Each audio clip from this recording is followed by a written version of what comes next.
छोटी बहू।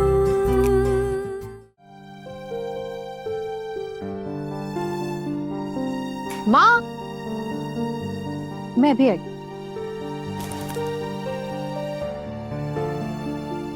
माँ, आप कहीं जा रही हैं? दिन ब दिन बड़ी हिम्मत बढ़ रही है तुम लोगों की। हाँ, अब तुम लोग मुझसे सवाल करने लगे हो। अब मैं कहीं भी जाऊं तुम लोगों को बताकर जाना पड़ेगा। नहीं नहीं मामी माँ, हम तो बस ऐसे ही पूछ रहे थे, है ना मामी माँ? क्यों ना फिर से हम चारों जाएं घूमने के लिए, कितना मजा आएगा ना। घर गृहस्थी पर ताला झुलाकर निकल पड़ते हैं बंजारों की तरह घूमने फिरने। अरे शेर के मुंह में एक बार खून लग जाए ना तो जान के पीछे ही पड़ जाता है, तुम लोगों की तरह। एक काम कीजिए ना, आप किसी को साथ लेकर जाइए। बस बस बस, इतनी दया दिखाने की जरूरत नहीं है। ठीक है, हम में से किसी को ना लेके जाएं, लेकिन आपके छोटे बेटे, उनकी छुट्टी है आज, आप उन्हें कहीं लेकर चले जाइए अपने साथ।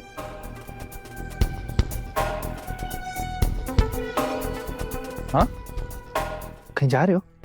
मुझे कोई ये बताएगा, मैं जब भी घर से बाहर निकलना चाहती हूँ तो सवालों की बंदूक लेकर गोलियां चलाना क्यों शुरू कर देते हो तुम लोग?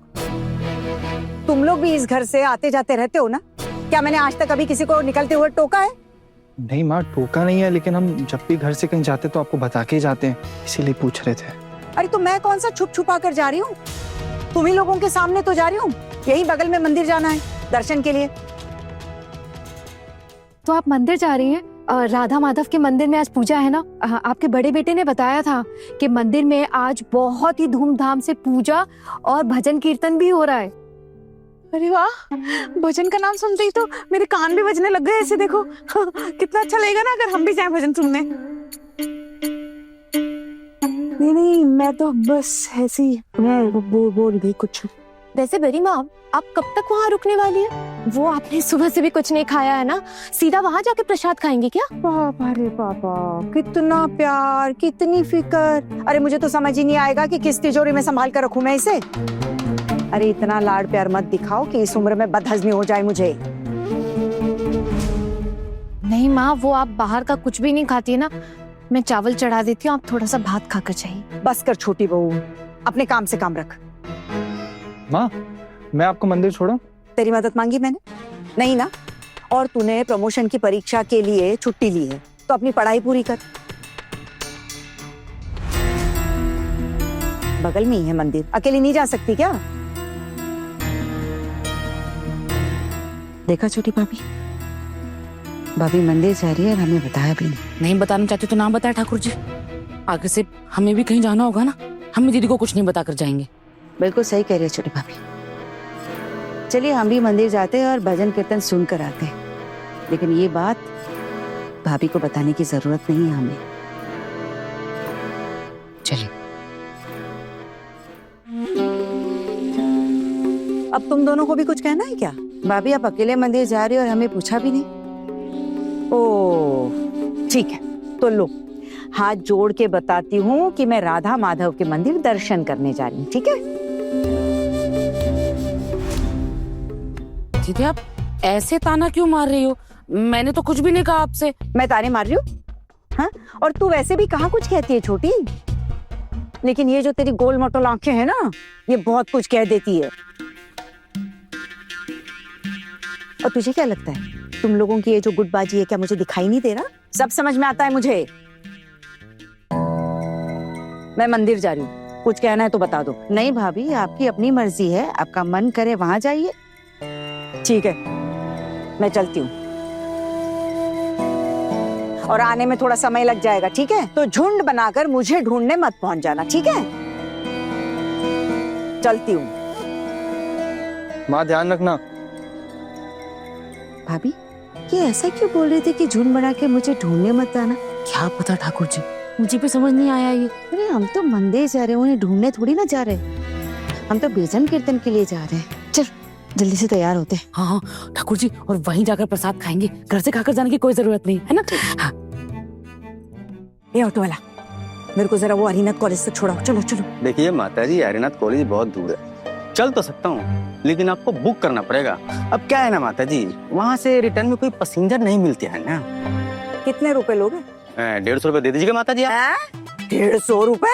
अरे मुझे कोई मुंबई दिल्ली थोड़ी जाना है जो तुम 150 रुपए मांग रहे हो, यही बगल में तो है कॉलेज।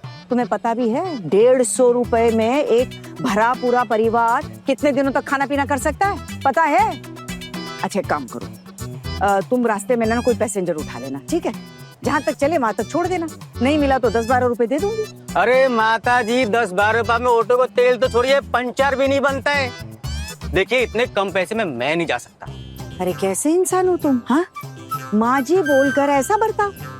अब मैं भी देखती हूँ कि ऐसे मुझ जैसे बुजुर्ग औरत को तुम अपने रिक्शा से कैसे उतार फेंकते हो। चलो। अरे माता जी मैंने कब कहा कि मैं आपको उतार के फेंक दूंगा? आपने बहुत अच्छा फंसाया मुझे। कोई फंसाया वसाया नहीं है मैंने तुम्हें। अरे आशीर्वाद मिलेगा एक बुजुर्ग का इतनी सुबह सुबह, आशीर्वाद से भी बढ़कर कोई चीज होती है क्या, बताओ तुम मुझे? अरे ऐसे चेहरा मत लटकाओ, मैंने कहा है ना कोई पैसेंजर ले लेना साथ में, और अगर कोई पैसेंजर नहीं मिला तो 20 रुपए दूंगी, 20।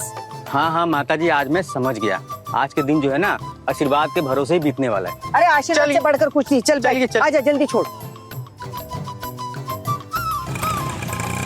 फिर मामी माँ के जाते ही अपनी पत्नी के साथ वक्त बिताने का बहाना ढूंढ रहे हो, है ना? आना हमारे साथ रसोई में रहेगी, कहीं नहीं जाएगी। तो अभी दाल नहीं करेगी अगली बार। वैसे भी कौन टाइम बिताना चाहता है इनके साथ, मुझे तो वो बहुत काम।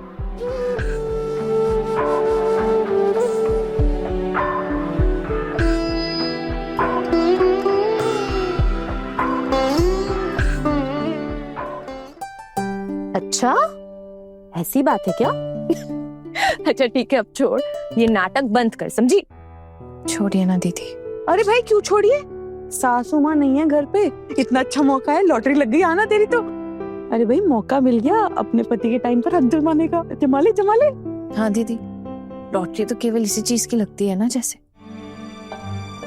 वो नहीं तो क्या, इससे बड़ी लॉटरी होती है? पति का टाइम मिल जाए, इससे बड़ी क्या लॉटरी होती है भाई? मैंने तो नहीं चाहा था ऐसी कोई लॉटरी लगे मेरी। अच्छा तो फिर क्या चाहती है तू? इस घर में अपनी चाहत की बात करना बेकार ही है बौर दीदी, आप लोगों ने तो समझाया था मुझे। क्या हो गया यहाँ ना, मूड ऑफ है क्या तेरा? अभी सामने एग्जाम्स भी तो है ना। छोड़िए ना दीदी। अरे इतना पढ़ लिख के क्या करना है यहाँ के बहुओं को, मुझे समझ में नहीं आ रहा। हाँ क्या करेगी इतना पढ़ लिख के? अपना स्वाभिमान बरकरार रखने के लिए दीदी।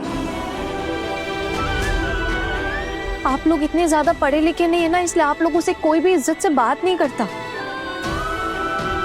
सब लोग आपकी बेइज्जती करके चले जाते हैं, ठेस पहुंचाने वाली बातें करते हैं आप लोगों के साथ। अगर आप लोग पढ़े लिखे होते ना तो इस अन्याय के खिलाफ आवाज उठा पाते, अपने हक में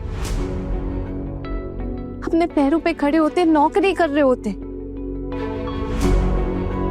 क्यों किसी के सामने आप लोगों को हाथ नहीं फैलाना पड़ता, अपने खर्चे ना खुद निकालते। शिक्षा इंसान की आवाज को बुलंद करने की ताकत देती है दीदी।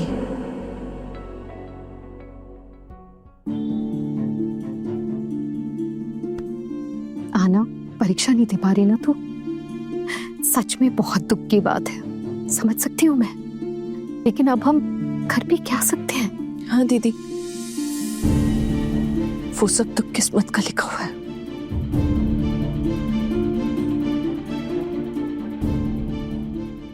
बड़े घर की छोटी बहू रात 9 बजे दंगल टीवी पर।